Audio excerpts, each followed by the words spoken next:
Selamat pagi pemirsa, apa kabar Anda di pagi hari ini? Senang sekali saya Gracila Taime dapat menjumpai Anda dalam Berita Papua. Sejumlah informasi menarik dan teraktual telah berhasil dirangkum tim redaksi kami. Berikut 3 berita utama hari ini.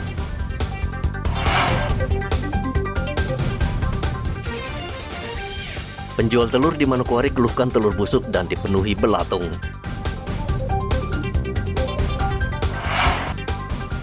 Pemkab Mimika gelar operasi pasar jelang Natal dan Tahun Baru.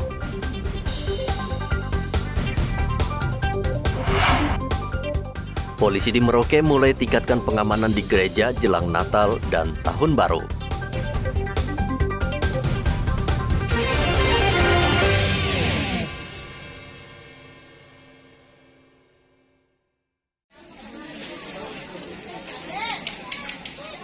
Pedagang pasar Wosi, Manokwari, Papua Barat mengeluhkan telur ayam yang mengeluarkan bau busuk dan berisi belatung. Telur tersebut diduga sudah membusuk karena kapal yang membawanya terlambat masuk. Para pedagang mengaku rugi karena telur tersebut tidak dapat dijual. Oh ya rugi, kalau begini kita rugi Pak. Rugi Bapak ya? Iya. Ini ada berapa ikat Bapak Rugi yang? dengan kita punya modal telur, rugi dengan pelanggan lagi, dia sudah tidak mau datang lagi belanja kalau sudah begini.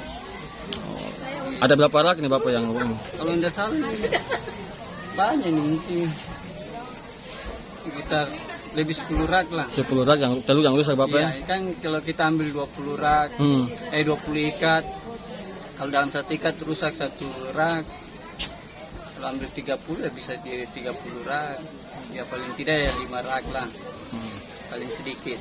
Kalau bisa itu, kalau telur ini macam dari sana datang, kalau bisa dipercepat bongkarannya. Kasihan tuh kalau ini barang busuk, jadi kadang sudah sini mau masuk, ada kapal putih dia dibawa lari ke Nabire, ke mana begitu, baru balik lagi, baru diturunkan, baru harganya naik lagi. Berarti 60, Iya, 60 ini ya? barang busuk juga masalahnya. Kalau barang macam sembako ini enggak apa-apa. Telur ayam busuk yang tidak layak dikonsumsi ada 10 ikat sehingga terpaksa harus dibuang. Pedagang juga meminta dinas terkait agar memantau setiap sembako yang masuk di Manokwari, Papua Barat. Menjelang Natal, kebutuhan pokok merangkak naik, salah satunya telur ayam. Telur ayam saat ini dijual Rp70.000 per rak, naik Rp5.000. Harga kebutuhan pokok juga diperkirakan akan terus naik. Edi Musahidin melaporkan dari Manokwari, Papua Barat.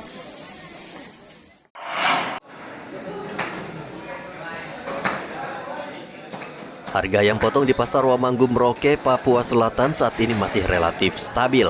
Padahal biasanya 2 minggu menjelang Natal, harga ayam potong sudah mulai naik. Saat ini harga ayam berukuran kecil dijual seharga Rp45.000 per ekor. Sedangkan berukuran sedang Rp50.000 per ekor. Dan ayam potong berukuran besar dijual seharga Rp60.000 per ekor. Mansyur, salah seorang penjual ayam di pasar ini berkeyakinan harga ayam akan tetap naik, namun besaran harga bergantung dari permintaan pasar. 45 sih, 45. 45? Iya. Ini untuk Natal ini kira-kira naik lagi? Ya kalau masalah itu tergantung pembelinya, kalau pembeli rame ya bisa naik, kalau pembelinya sepi ya tetap bisa naik. Sekarang dijual berapa sekarang? Ya 45 sama 50 saja. Paling tinggi berapa? 55 yang paling besar, 55 sih. Kalau umpamanya naik nanti Natal kira-kira harga berapa dia? Paling 65-an saja. 65 ya? Iya. 65 60 gitu. Para pedagang di Pasar Wamanggu memperkirakan kenaikan harga ayam potong diperkirakan bisa mencapai Rp5.000 per ekor. Muhammad Ridwan melaporkan dari Merauke, Papua Selatan.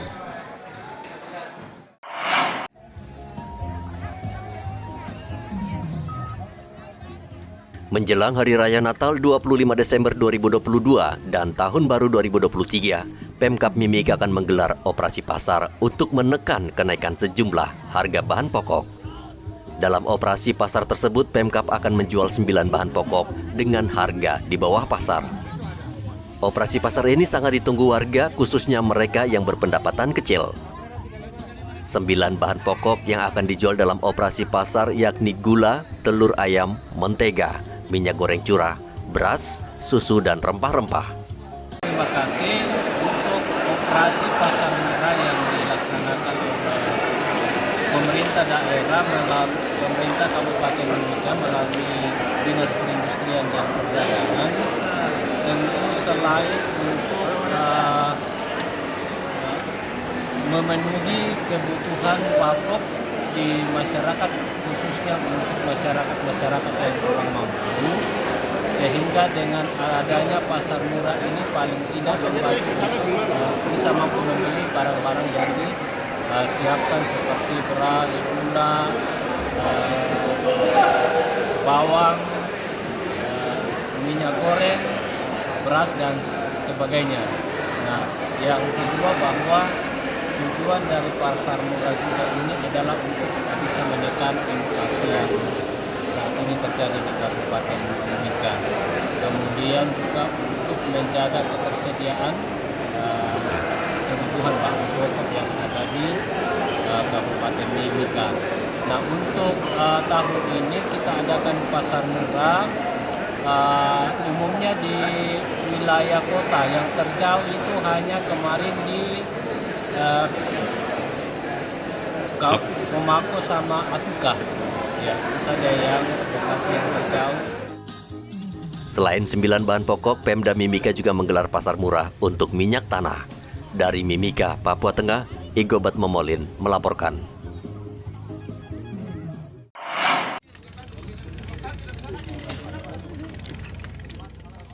Sepanjang tahun 2022, Satpol Lairut Polres Merauke mencatat kasus penembakan kapal nelayan merupakan kasus yang paling menonjol dibanding kasus lainnya. Penembakan kapal nelayan oleh pihak berwenang Papua Nugini menyebabkan nakoda kapal meninggal dunia pada Oktober lalu. Komandan Satuan Polairut Polres Merauke, Ibtu Pri Sutejo mengatakan, selama tahun 2022 sedikitnya ada 15 kasus yang ditangani Satpol Lairut Polres Merauke. Korban yang meninggal berjumlah 17 orang, antara lain korban penembakan hingga kecelakaan laut. Tahun 2022, sejak Januari sampai Desember sekarang, ada 17 kasus yang kami tangani. Namun dari semua kasus kebanyakan adalah kejadian tentang laka laut. Ada nahkoda atau ABK yang jatuh ke laut, atau ada ABK yang mungkin sudah terlalu lama di kapal sehingga mereka jenuh lalu berusaha untuk mau ke darat dengan cara berenang, tetapi tidak sampai di darat, kemudian ada yang meninggal di tengah laut. Tapi ada satu kasus yang menonjol yang sementara kami tangani, yaitu tentang kasus penembakan yang terjadi di perairan Papua Nugini. Jadi itu terjadi pada nahkoda kapal Calvin 02 GT29. Korbannya nahkoda atas nama Sugeng yang sampai sekarang kami masih tangani. Jadi itu yang kasus itu yang paling menonjol. Nah, jadi, sepanjang tahun 2022 ini Pak, ini kan banyak kejadian. Nah, kira-kira nelayan kita yang mungkin korban meninggal dunia berapa banyak sepanjang tahun 2022 ini? Ya, jadi untuk yang korban meninggal, untuk kasus yang menonjol itu ada sekitar 10 lah. Tapi yang itu kebanyakan laka laut. Makanya di kesempatan yang baik ini saya menghimbau kepada seluruh masyarakat nelayan yang ada di Kota Merauke agar tidak melaut atau mencari ikan sampai menyeberang ke negara lain. Karena di samping itu melanggar undang-undang, itu juga prosesnya setengah mati. Karena ini kejadiannya ada di luar negeri, sehingga kita tidak bisa menangani secara hukum. Satpol Lairut Polres Merauke berusaha menekan kasus kecelakaan di laut yang belakangan memang marak terjadi. Satuan ini menghimbau nelayan agar memperhatikan keselamatan saat mencari ikan dengan melengkapi kapal dengan peralatan keselamatan sesuai standar. Muhammad Ridwan melaporkan dari Merauke, Papua Selatan. Pasca bom bunuh diri di Mapolsek Astana, Bandung, Jawa Barat, Polres Merauke meningkatkan pengamanan di sekitar Mapolres untuk mengantisipasi serangan serupa. Seperti diketahui, bom bunuh diri di Mapolsek Astana menyebabkan seorang polisi tewas dan 9 lainnya luka-luka. Kapolres Merauke AKBP Sandi Sultan mengatakan tidak ada yang khusus dalam pengamanan Mapolres Merauke. Hanya pengamanan memang lebih ditingkatkan, seperti warga atau pengunjung yang datang harus jelas kepentingannya, serta melewati pemeriksaan yang ketat. Ya, tetap di wilayah ujung Indonesia Timur kita antisipasi. Kegiatan-kegiatannya, baik itu sambang, kemudian komunikasi Kamtibmas dengan masyarakat, peningkatan pelayanan kepolisian, ya sama patroli, ya seperti itu. Jadi setiap jam-jam yang sudah kita lihat intensitas kriminalnya meningkat, itu kita patroli. Saya pun mengajak dari jajaran Brimob, ya bersama-sama dengan jajaran Samapta melaksanakan kegiatan patroli di wilayah-wilayah tertentu. Kemudian juga kami jajaran Bimas, Kasat Bimas beserta Polsek ini masuk ke tempat-tempat ibadah, ya baik itu gereja maupun juga masjid, ikut memberikan himbauan agar tetap menjaga kerukunan beragama di Merauke. Akibat bunuh diri di Bandung, seluruh markas kepolisian meningkatkan pengamanan. Setiap pengunjung wajib melewati pemeriksaan yang ketat. Bom bunuh diri di Polsek Astana mengejutkan. Banyak yang menilai Polri lengah mengantisipasi kejadian bom bunuh diri tersebut. Muhammad Ridwan melaporkan dari Merauke, Papua Selatan.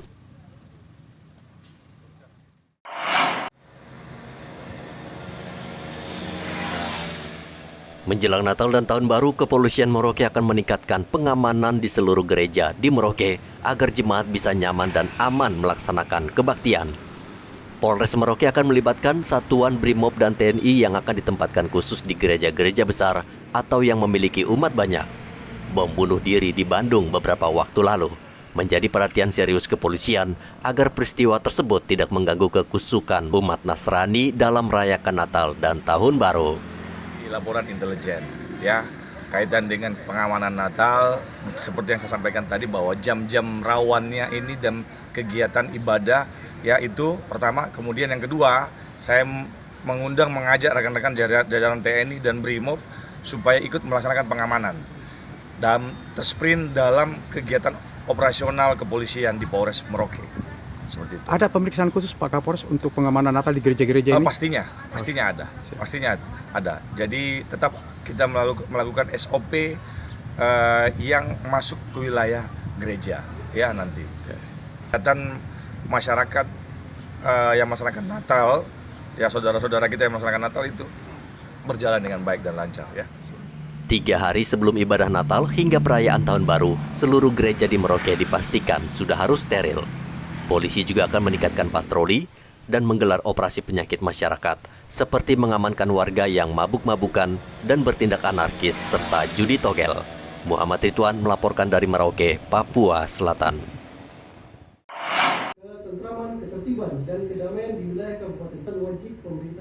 DPRD Kabupaten Puncak terpaksa menggelar sidang APBD Induk di Kota Timika karena khawatir teror yang dilancarkan KKB di Kabupaten Puncak.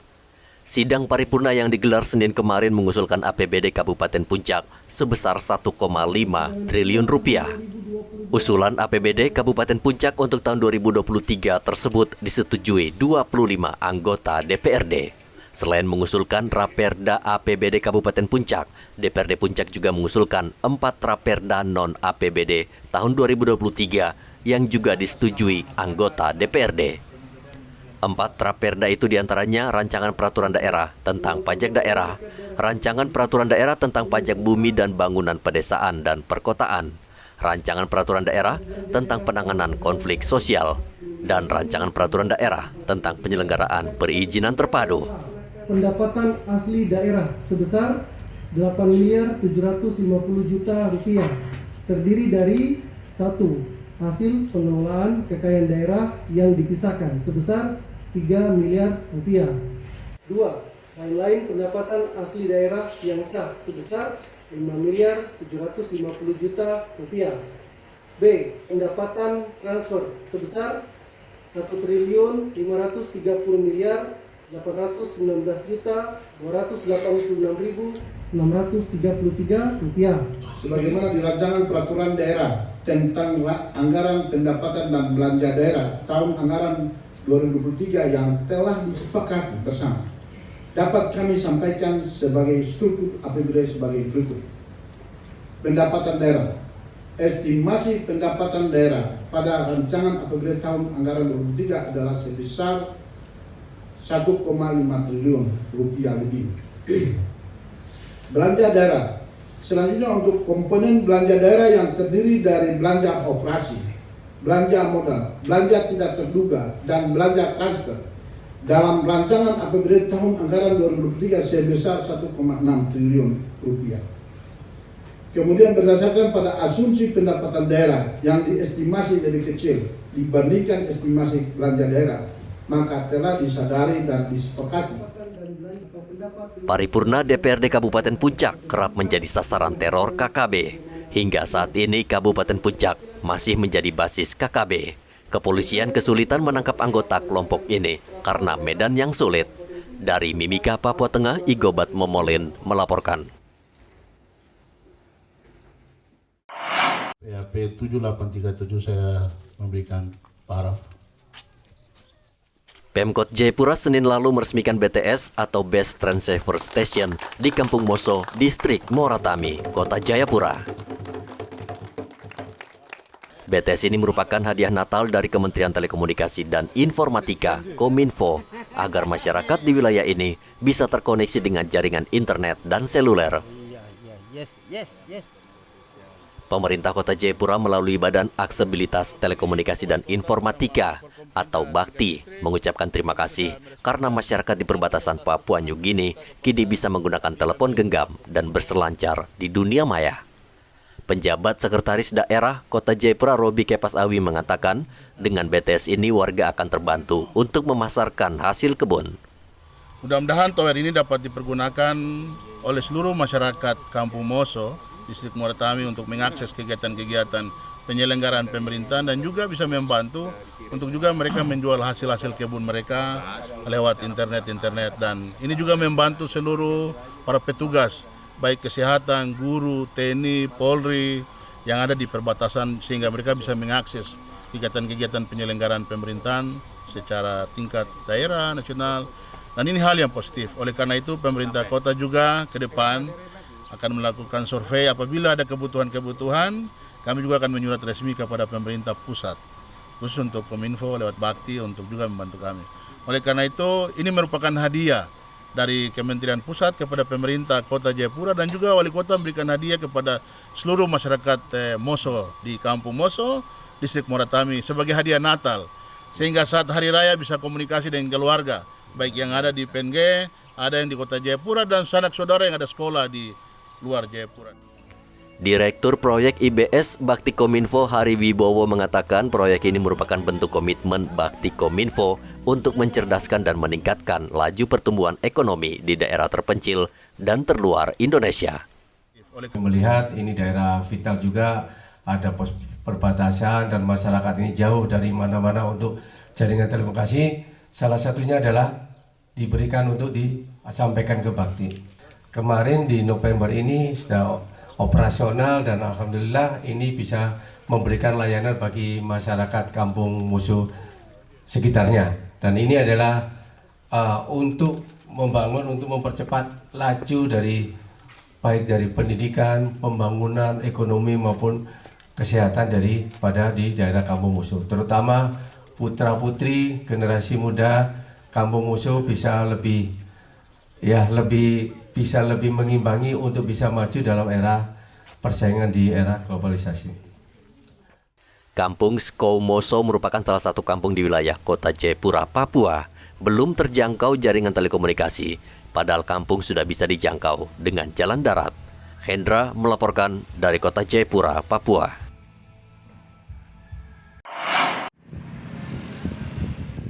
Dinas Kependudukan dan Catatan Sipil Merauke mencatat ada kenaikan jumlah pemilih pada Pilpres tahun 2024 di Merauke berdasarkan hasil perekaman KTP dan pendataan kependudukan. Kepala Disduk Capil Merauke Justina mengatakan bertambahnya prosentase jumlah pemilih atau warga yang berusia di atas 17 tahun di atas 10% dari data jumlah warga di Merauke yang saat ini mencapai 220.000 warga. Sudah pasti bahwa dari jumlah dari pendataan kita itu akan naik karena ini juga banyak dari isu dop ini banyak orang yang masuk ini juga akan mempengaruhi hak pilih. Jadi bisa saja jumlah pemilih itu akan naik seperti itu. Ya, apalagi kalau dari instruksi dari Menteri Dalam Negeri kita harus mengejar ini sampai dengan 2024 untuk masyarakat yang pada saat 2024 itu dia sudah 17 tahun. Nah ini akan mempengaruhi kenaikan jumlah pemilih itu sudah pasti. Ibu Kadis, kira-kira kenaikannya berapa persen, Bu Kadis? Kami berharap itu lebih karena kalau kita mengacu ke target KTP untuk kabupaten kota di seluruh Indonesia itu 98%, tapi kami di Merauke untuk di kawasan Papua kita Merauke paling tinggi 98,56%. Itu sudah lebih. Terus kemudian ada beberapa kegiatan perekaman yang kita sudah lakukan. Kami berharap itu lebih dari itu lagi. Seperti itu. Kira-kira ada 10% kenaikannya, Bu Kadis? Lebih, bukan ya? Cuma 10% gitu. Justina menambahkan ada beberapa faktor yang mempengaruhi bertambahnya jumlah pemilih, diantaranya bertambahnya jumlah pendatang yang masuk ke Merauke setelah ditetapkan menjadi bagian dari Provinsi Papua Selatan. Muhammad Ridwan melaporkan dari Merauke, Papua Selatan.